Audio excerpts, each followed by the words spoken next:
On the battlefield of Kallorites, where the endless war between the Kallorites and the Zhyrites had raged for centuries, a young alien warrior queen lay wounded. Her name was Zhyra, and though she was barely past her 20th cycle, her name had already become legendary. As the heir to the throne of Kallorites, Zhyra had been trained for battle from the moment she was able to hold a blade. Yet, nothing had prepared her for the brutal violence that would mark the end of her reign, or, as it would seem now, her life.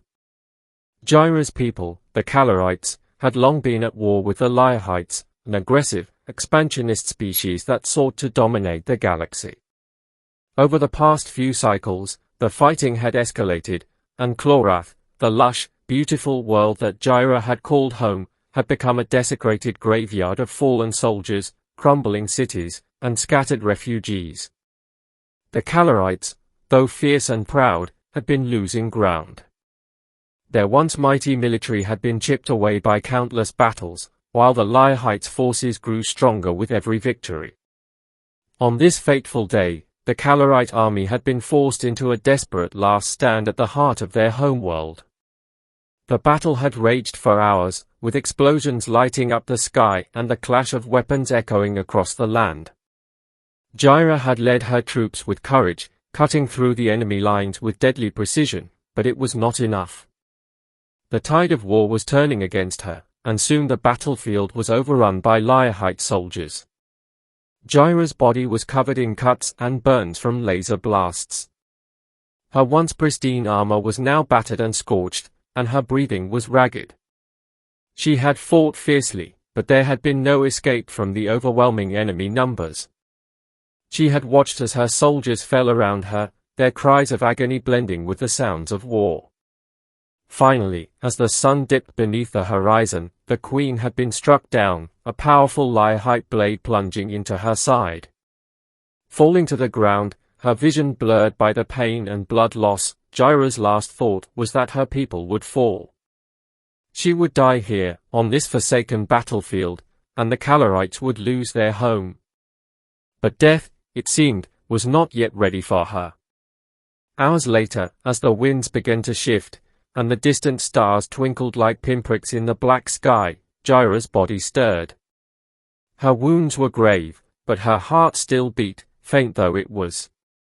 She struggled to open her eyes, feeling the weight of the world pressing down on her, the darkness threatening to take her again. But it wasn't the dark void that took her, no, it was a warm light, shining through the haze of her pain. Zhyra's eyes flickered open, and before her stood a figure, a human. She tried to make sense of what she was seeing. She had heard stories of humans, the strange and elusive species from a distant part of the galaxy. The Kallorites and humans had never interacted much, but the few encounters that had occurred had not been peaceful.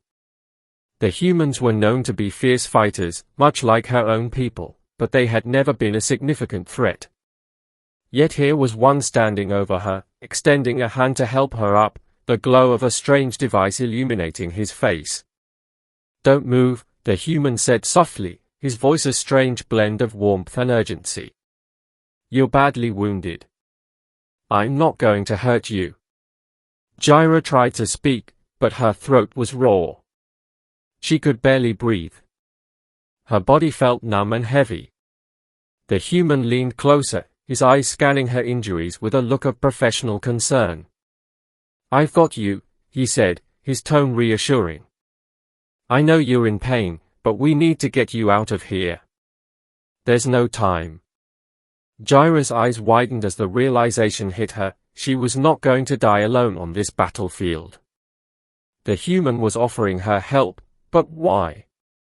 Why would he save a Kallorite queen? The human seemed to read her thoughts. "You don't have to trust me," he said, "but if you want to survive, you'll have to come with me. Now, can you stand?" Zhyra, despite the pain that seared through her body, nodded. She couldn't comprehend why this human would risk his life for hers, but her survival instinct kicked in. She couldn't die here.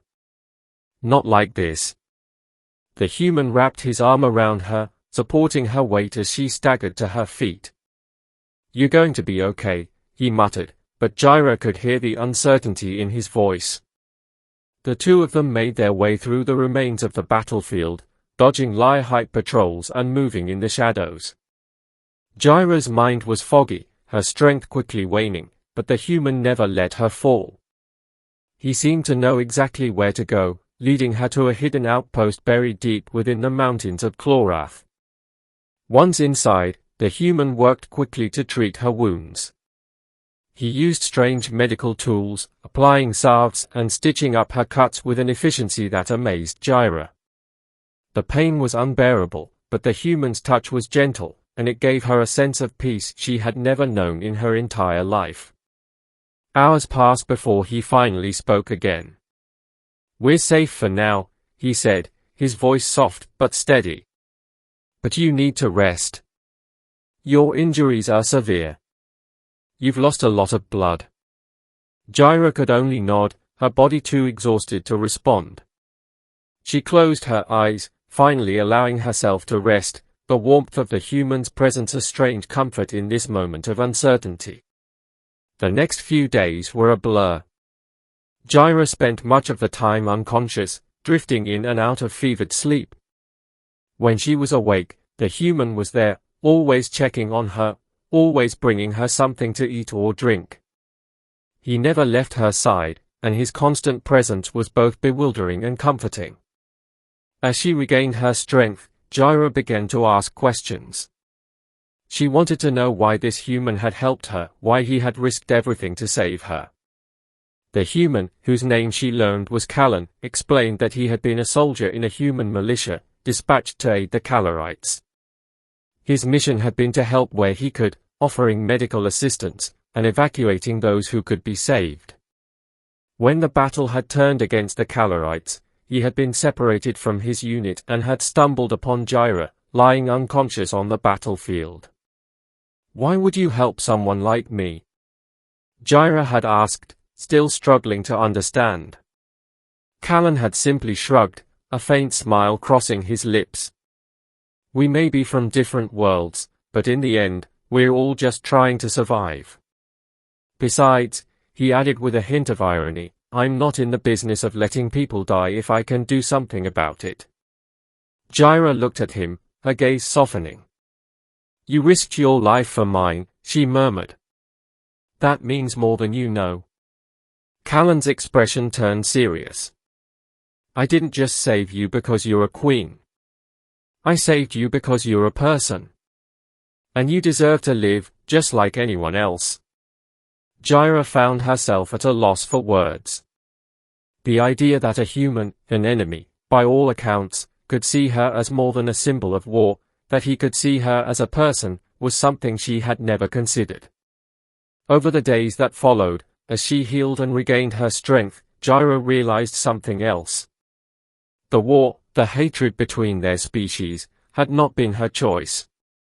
She had been born into it, raised in it, but it was not the life she had wanted. She wanted peace, freedom, a chance for her people to heal.